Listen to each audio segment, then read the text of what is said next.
Magandang hapon po mga boss. Pasensya na kayo, ngayon lang po tayo nakapag-vlog.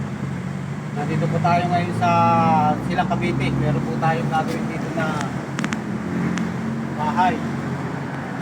Ito meron pong gumawa, kaso lang po ay napantak na trabaho po dito. Pinapunta po tayo ng aming pong boss na mabuhay ito mga boss, kung anong mababa ang nakakapit na mamba. Po dito sa Kaysabi ay inulit na po namin ito kasi mababa po yung pagkakalagay nila pero okay na po ito. Ito po yung na-repair na po namin.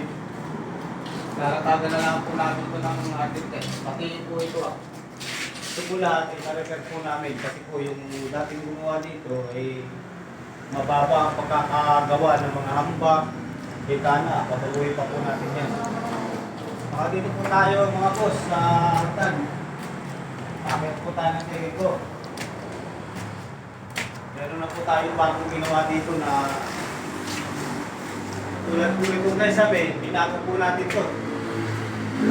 Kasi po ito ay mababa. Tinaas po natin. Saka po itong mga hamba, ito po yung dating mababa, wala po sa standard. Kasi po dapat ang ating pinto ay 210 ang standard.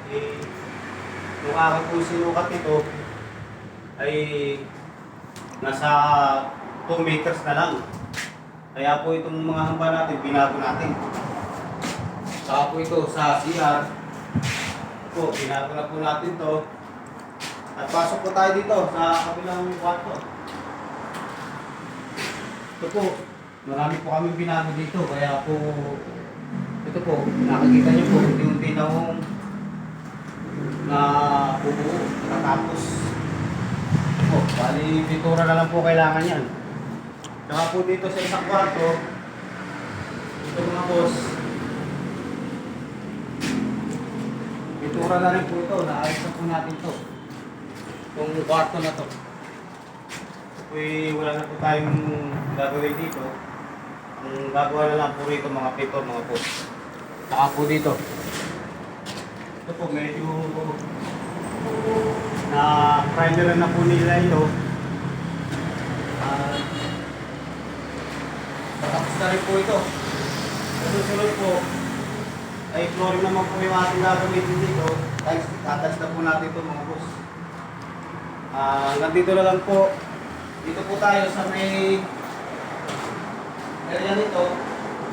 Ito yung gagawin po nilang pinakang lalagyan ng gamit, parang bodega ba.